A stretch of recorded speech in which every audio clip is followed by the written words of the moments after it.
So let's play a game of pretend, and let's pretend that one day DC Comics just handed me creative control over the Green Lantern franchise, and I was given free reign to do with the title whatever I wanted.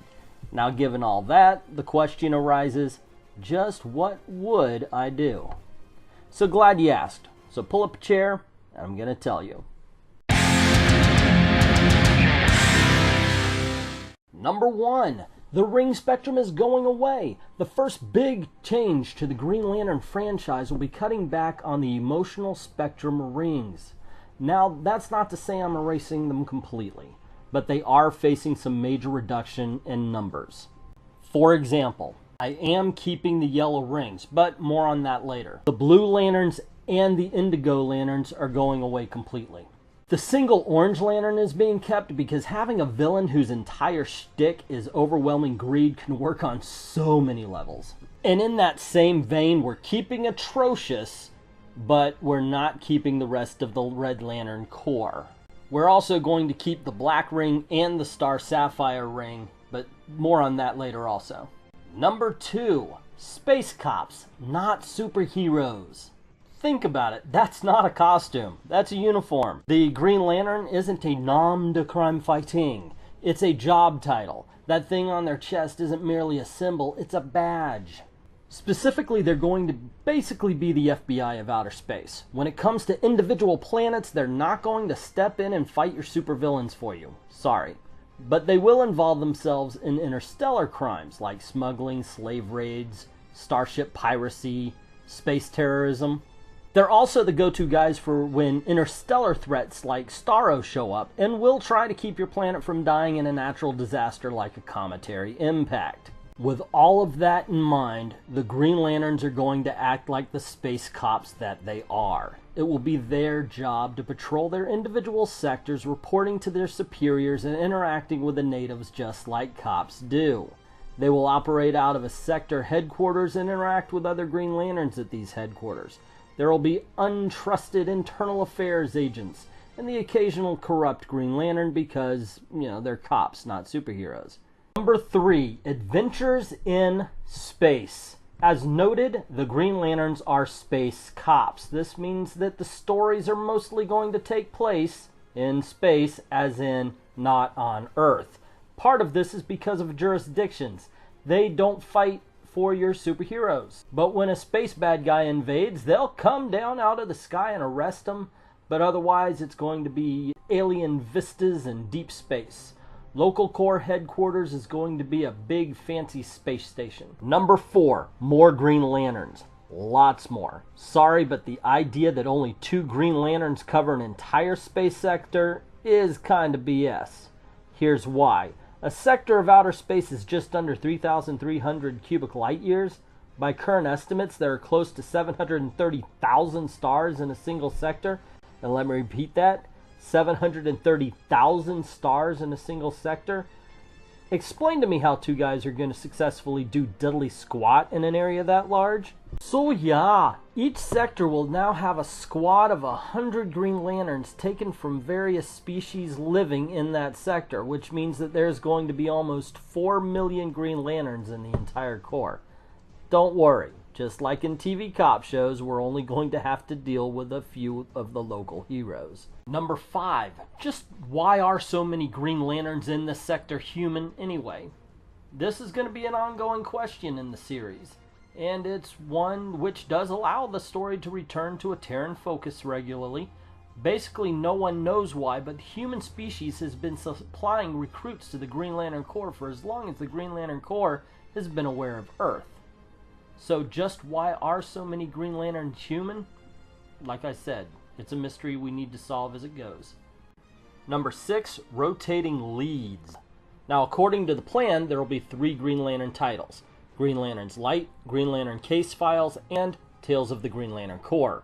The first 2 titles will feature our local heroes, 2 teams of 3 Lanterns each. The third title will handle short stories featuring Green Lanterns from other parts of space. The lead characters in Green Lantern's Light are going to be John Stewart, Guy Gardner, a new character from the same planet as Abin Sur named Kodin Sar, Princess Eolandre, Soranik Natu, And finally, Isamat Cole from Thanagar. The leads of Green Lantern's case file will be Kilowog with rookies Jessica Cruz and Simon Baz, and yes, Kilowog slaps that gun right out of the idiot's hand.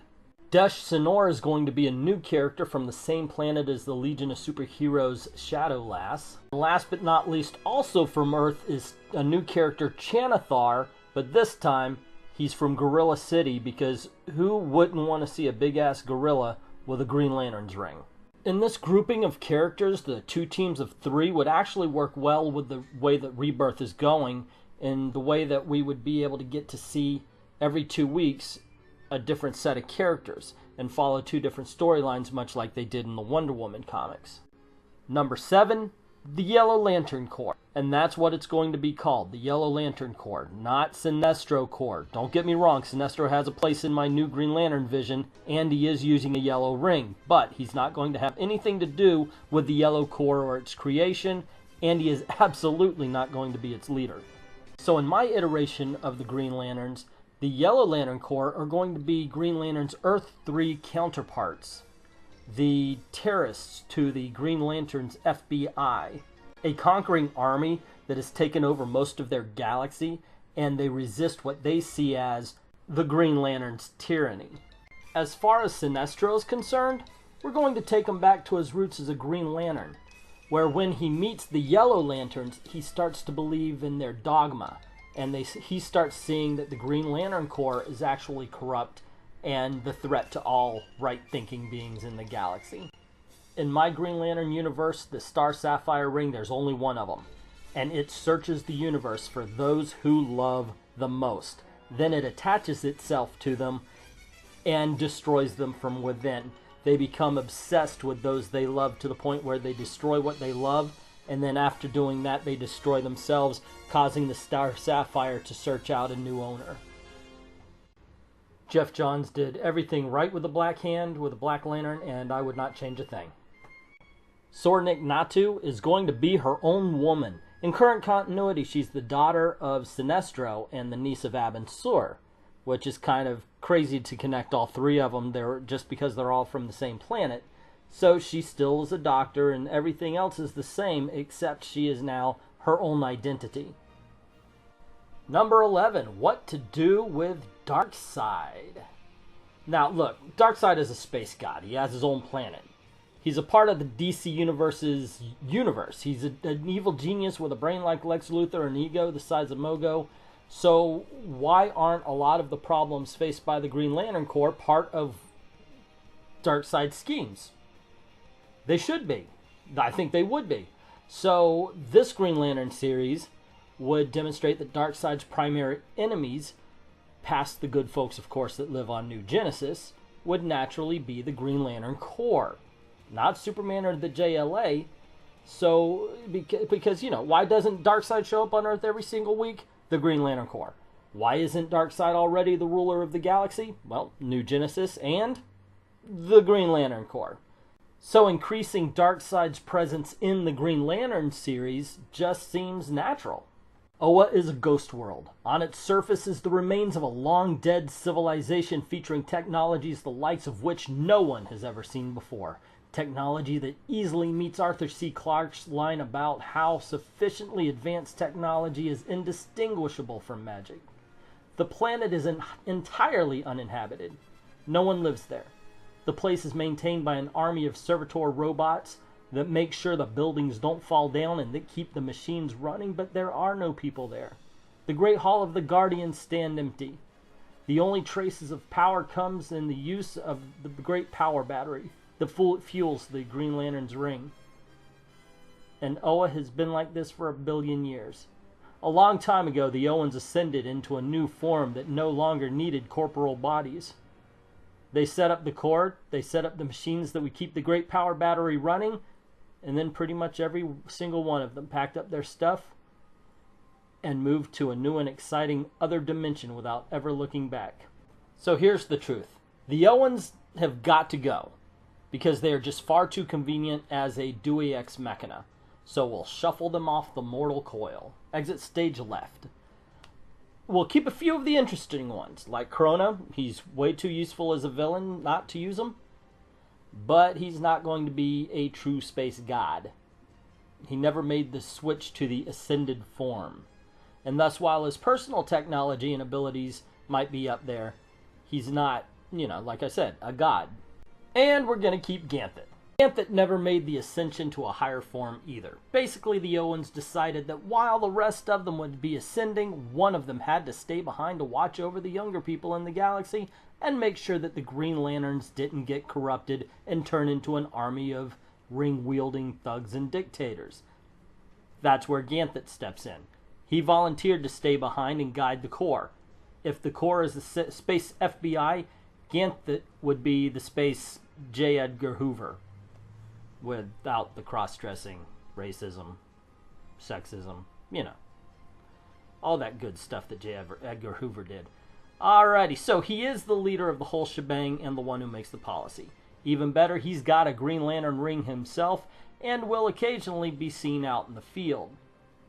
Like Krona, he's not a space god, but what he is an immortal with billions of years of life experience and technology that comes close to being magical for being so advanced. Well, that's just about all I have on the subject, so what did you think? Did you like it? Wait a second, hold on. I do have to talk about one last thing. Mr. Hal Jordan, ladies and gentlemen. Hal Jordan is in prison. The events of Green Lantern 49 and 50, where he destroyed the Corps because of the destruction of Star City, that happened here too, but unlike in Jeff Johns' story, the heroes didn't pat him on the back, say everything's okay, and welcome to the fold again. Nope, he is in prison on the prison planet Takron Galtos for treason, terrorism, and multiple acts of murder and attempted murder. And in Tales of the Green Lantern Corps, we'll have at least one story dedicated to his redemption. Can he be redeemed or not? We'll follow it logically. So there you go. If I wrote the Green Lantern, ladies and gentlemen, what did you think? Did you like it or did you hate it? What would you do differently? Let me know in the comments below. Also, if you like this video, you want to see more, please click like, share, subscribe to see more. And also, and more importantly, thank you for watching.